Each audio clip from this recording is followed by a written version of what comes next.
Selamat datang pemirsa, Anda kembali bersama Menyingkap Fakta.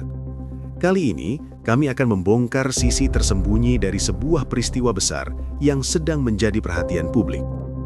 Saat banyak orang mengira perang Israel melawan Hizbullah cuma soal roket dan serangan perbatasan, justru yang muncul sekarang adalah pertarungan yang lebih besar. Siapa yang akan menang lewat meja perundingan? Israel sedang menekan Bint Jbeil di medan perang, tapi pada saat yang sama juga mendorong jalur diplomasi langka dengan Lebanon di Washington. Lalu kenapa Hizbullah justru mendesak Lebanon untuk menolak? Apakah karena mereka anti damai atau justru karena mereka melihat sesuatu yang tidak dilihat banyak orang? Jika perang biasanya dimenangkan di medan tempur, kenapa kali ini arah permainan justru bergeser ke ruang negosiasi? Dan jika perundingan ini berhasil, apakah hasilnya benar-benar menghentikan konflik atau justru mengubah peta kekuatan di Lebanon secara diam-diam? Namun sebelum kita masuk lebih dalam, jangan lupa tekan tombol like dan subscribe. Dengan begitu, Anda tidak akan ketinggalan fakta-fakta tersembunyi yang akan kami ungkap berikutnya.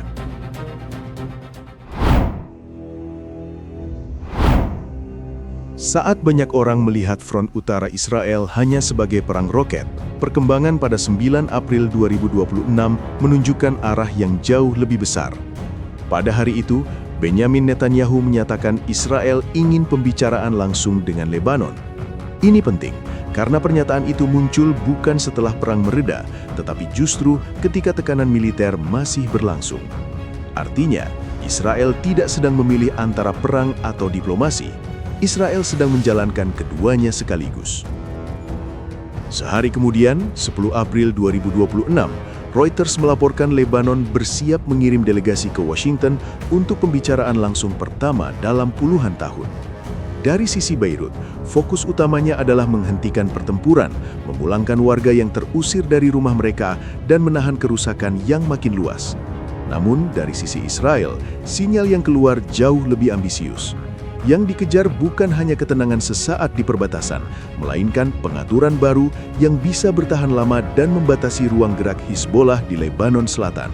Lalu, situasinya berubah makin tajam pada 13 April 2026. Reuters melaporkan pasukan Israel menyerbu Bint Jbeil, mengepung kota itu, lalu menyatakan kendali operasional penuh bisa tercapai dalam beberapa hari. Waktu kejadian ini sangat menentukan karena serangan ke salah satu kota paling sensitif di selatan Lebanon terjadi tepat menjelang pertemuan diplomatik di Washington. Di titik ini, pola besarnya mulai terlihat. Tekanan di lapangan bukan cuma untuk merebut posisi, tetapi juga untuk memperbesar daya tekan Israel ketika pembicaraan dimulai. Dalam urutan seperti itu, wajar jika banyak pihak di Lebanon mulai membaca perundingan ini dengan curiga. Bukan karena jalur diplomasi selalu buruk, tetapi karena waktunya datang saat salah satu pihak sedang berada di bawah tekanan militer paling berat. Ketika medan perang belum tenang, meja perundingan mudah terlihat bukan sebagai ruang netral, melainkan sebagai tempat untuk mengunci hasil yang sudah mulai dibentuk lewat kekuatan senjata. Ini adalah inferensi, tetapi sangat selaras dengan urutan peristiwa yang dilaporkan Reuters dari 10 sampai 14 April 2026. Puncak benturan itu terlihat pada 14 April 2026 saat utusan Israel dan Lebanon akhirnya bertemu di Washington. Reuters melaporkan Israel datang dengan garis keras. Tidak ada pembahasan gencatan senjata dengan Hizbullah dan salah satu sasaran utamanya adalah pelucutan kelompok itu. Lebanon datang dengan kepentingan yang berbeda, yaitu menghentikan perang, menangani krisis kemanusiaan, dan membuka jalan bagi stabilitas. Jadi sejak awal, kedua pihak sebenarnya tidak masuk ke ruangan dengan tujuan yang sama. Karena itu, sejak pembukaan proses ini, yang diperebutkan bukan cuma jeda tembak-menembak, yang sedang dipertaruhkan adalah bentuk Lebanon setelah perang mereda. Israel tampak ingin mengubah keberhasilan taktis di Bint Jbeil menjadi keuntungan strategis yang lebih lama usianya. Inilah yang membuat isu perundingan langsung tiba-tiba jauh lebih sensitif daripada sekedar berita diplomatik biasa. Front Utara tidak lagi hanya bicara roket, serangan lintas batas, atau perebutan desa. Front ini mulai bergerak ke pertarungan yang lebih berat, yaitu siapa yang mampu menentukan tatanan pasca perang sebelum asap pertempuran benar-benar hilang. Disinilah cerita ini menjadi jauh lebih dalam. Siapapun yang menguasai arah pembicaraan, ia bukan hanya sedang mempengaruhi hari ini, tetapi juga sedang menanam aturan baru untuk bulan-bulan berikutnya. Maka, sejak momen Washington dibuka, perang Israel melawan Hizbollah tidak lagi tampak sebagai konflik pinggiran semata. Ia mulai berubah menjadi perebutan masa depan politik Lebanon itu sendiri saat tekanan kawasan terus meningkat tajam.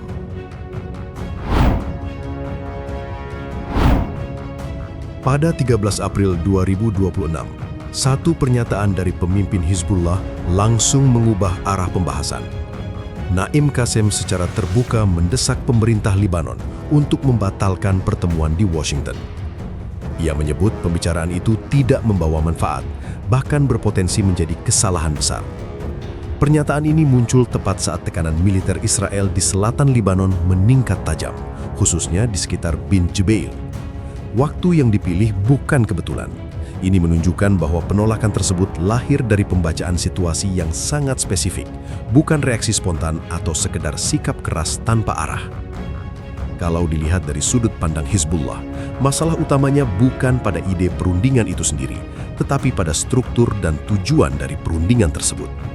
Pada 14 April 2026, Reuters melaporkan bahwa delegasi Lebanon hanya diberi mandat untuk membahas gencatan senjata, pemulangan warga, dan krisis kemanusiaan. Ini berarti Beirut masuk ke meja perundingan dengan fokus menghentikan kerusakan yang sedang berlangsung. Namun di sisi lain, Israel datang dengan pendekatan yang berbeda. Mereka menolak menjadikan forum itu sebagai tempat membahas gencatan senjata dengan Hizbullah dan justru mendorong isu yang jauh lebih besar, yaitu pelucutan kelompok tersebut. Di titik ini, benturan kepentingan menjadi sangat jelas. Lebanon berbicara tentang bagaimana menghentikan perang yang sedang terjadi, sementara Israel berbicara tentang bagaimana membentuk kondisi setelah perang berakhir. Perbedaan ini membuat posisi Hizbullah semakin terjepit. Jika Lebanon tetap melanjutkan pembicaraan dengan format seperti ini, maka ada resiko besar bahwa hasil akhirnya akan lebih menguntungkan Israel secara strategis, bukan sekedar menghentikan konflik. AP News pada 13 April 2026 juga mencatat bahwa Hizbullah melihat pembicaraan ini sebagai bentuk konsesi tanpa imbalan. Dari sudut pandang mereka, masuk ke dalam proses yang tidak menjamin penghentian serangan justru bisa memperlemah posisi tawar di lapangan. Ini karena tekanan militer masih berlangsung sementara proses diplomasi berjalan di waktu yang sama. Dalam kondisi seperti itu, setiap kesepakatan yang muncul berpotensi mencerminkan tekanan yang sedang dialami, bukan hasil negosiasi yang setara. Penolakan ini juga berkaitan dengan pengalaman sebelumnya. Hizbullah lebih nyaman dengan model gencatan senjata tidak langsung, seperti yang terjadi pada konflik 2024, di mana mediator internasional menjadi perantara tanpa harus mempertemukan kedua pihak secara terbuka. Model itu memberi ruang lebih besar untuk menjaga posisi tanpa harus terlihat mengalah di depan publik. Sementara pertemuan langsung di Washington membawa risiko yang berbeda. Ia membuka kemungkinan bahwa Lebanon akan diposisikan sebagai pihak yang bertanggung jawab penuh atas stabilitas, termasuk menekan Hizbullah dari dalam negeri. Selain itu, ada faktor yang lebih dalam. Jika pembicaraan ini bergerak sesuai arah yang diinginkan Israel, maka hasilnya bukan hanya soal penghentian serangan. Ia bisa menjadi awal dari perubahan struktur kekuatan di Lebanon. Hizbullah memahami bahwa kekuatan mereka selama ini bukan hanya dari militer, tetapi juga dari posisi mereka dalam sistem politik dan keamanan negara. Jika perundingan ini berhasil mendorong Lebanon untuk mengambil jarak dari mereka, maka tekanan terhadap Hizbullah tidak lagi datang dari luar saja, tetapi juga dari dalam negeri sendiri. Karena itu, penolakan yang muncul pada 13 April 2026 lebih tepat dilihat sebagai langkah defensif untuk menjaga posisi jangka panjang. Ini bukan tentang menolak damai, tetapi tentang menolak format damai yang bisa mengunci mereka dalam posisi yang lebih lemah setelah perang selesai. Dalam konteks ini, sikap Hizbullah justru memperlihatkan bahwa mereka melihat meja perundingan sebagai bagian dari medan konflik yang sama pentingnya dengan garis depan pertempuran.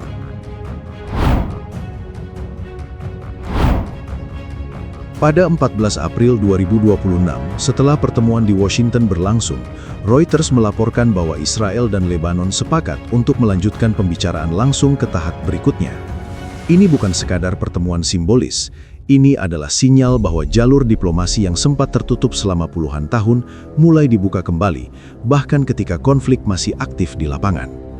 Dalam momen ini, arah permainan mulai bergeser. Medan tempur tidak lagi hanya berada di selatan Lebanon, tetapi juga berpindah ke ruang negosiasi yang berpotensi menentukan hasil jangka panjang. Di hari yang sama, pernyataan dari Duta Besar Israel di Amerika Serikat memberikan gambaran lebih jelas tentang tujuan yang ingin dicapai. Ia mengatakan bahwa pemerintah Lebanon telah menyampaikan keinginan untuk tidak lagi berada dalam bayang-bayang Hizbullah. Pernyataan ini penting karena menunjukkan bahwa Israel tidak hanya melihat perundingan sebagai cara untuk meredakan konflik, tetapi sebagai peluang untuk mengubah struktur kekuatan internal Lebanon. Jika arah ini berhasil, maka dampaknya akan jauh melampaui garis perbatasan. Masih pada 14 April 2026, Reuters juga menegaskan bahwa salah satu fokus utama Israel dalam pembicaraan ini adalah pelucutan Hizbullah. Ini bukan target kecil.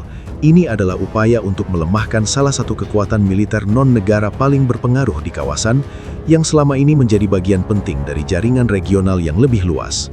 Dalam konteks ini, perundingan berubah menjadi alat strategis. Ia tidak lagi hanya berfungsi untuk menghentikan konflik, tetapi untuk membentuk ulang keseimbangan kekuatan. Namun langkah seperti ini tidak datang tanpa resiko. Reuters memperingatkan bahwa upaya untuk melucuti Hizbullah secara paksa dapat memicu ketegangan internal di Lebanon. Negara ini memiliki struktur politik yang sangat sensitif, dengan berbagai kelompok yang saling bergantung dalam keseimbangan yang rapuh. Jika satu elemen ditekan terlalu jauh, maka reaksi yang muncul bisa meluas ke konflik domestik. Ini berarti bahwa setiap hasil dari perundingan tidak hanya berdampak pada hubungan Israel dan Lebanon, tetapi juga pada stabilitas dalam negeri Lebanon itu sendiri. Dalam waktu yang sama, posisi Lebanon menjadi semakin kompleks. Di satu sisi, mereka menghadapi tekanan untuk menghentikan perang dan melindungi warga yang terdampak. Di sisi lain, mereka harus mempertimbangkan konsekuensi jangka panjang dari setiap kesepakatan yang dibuat. Jika terlalu jauh mengikuti arah yang diinginkan Israel, maka resiko konflik internal meningkat. Jika menolak sepenuhnya, maka tekanan militer bisa terus berlanjut. Situasi ini menciptakan dilema yang tidak mudah diselesaikan. Sementara itu, bagi Israel, momentum ini membuka peluang yang jarang muncul. Dengan tekanan militer yang sedang berlangsung dan jalur diplomasi yang mulai terbuka, mereka memiliki kesempatan untuk menggabungkan keduanya menjadi satu strategi terpadu. Ini memungkinkan mereka untuk tidak hanya menekan lawan di lapangan, tetapi juga mengarahkan hasil akhir melalui negosiasi. Dalam banyak konflik, hasil seperti ini sulit dicapai, karena biasanya salah satu jalur harus dihentikan sebelum jalur lain dimulai. Karena itu, perkembangan setelah 14 April 2026 menunjukkan bahwa konflik ini telah memasuki fase baru, bukan lagi sekadar pertarungan senjata, tetapi juga pertarungan arah masa depan. Siapa yang mampu mengendalikan proses perundingan, ia berpotensi menentukan bentuk Lebanon setelah perang mereda.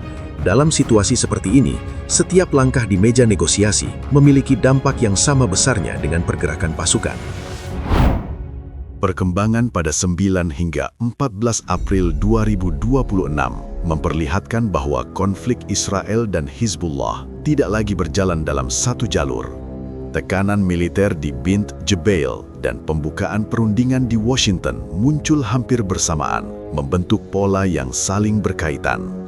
Israel mencoba mengubah momentum di lapangan menjadi posisi tawar dalam diplomasi, sementara Hizbullah melihat proses itu sebagai potensi ancaman terhadap posisi jangka panjang mereka di Lebanon.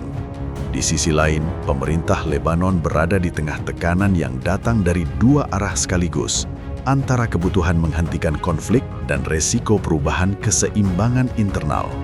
Dalam situasi seperti ini, setiap langkah yang diambil tidak hanya berdampak pada hari ini, tetapi juga akan menentukan arah kekuatan di kawasan dalam waktu yang lebih panjang. Demikian rangkaian fakta yang berhasil kami singkap hari ini. Jangan lupa subscribe ke channel Menyingkap Fakta dan aktifkan lonceng notifikasi agar Anda tidak ketinggalan pengungkapan fakta-fakta penting lainnya. Menyingkap Fakta, mengungkap kebenaran di balik setiap peristiwa. Sampai jumpa pada fakta berikutnya.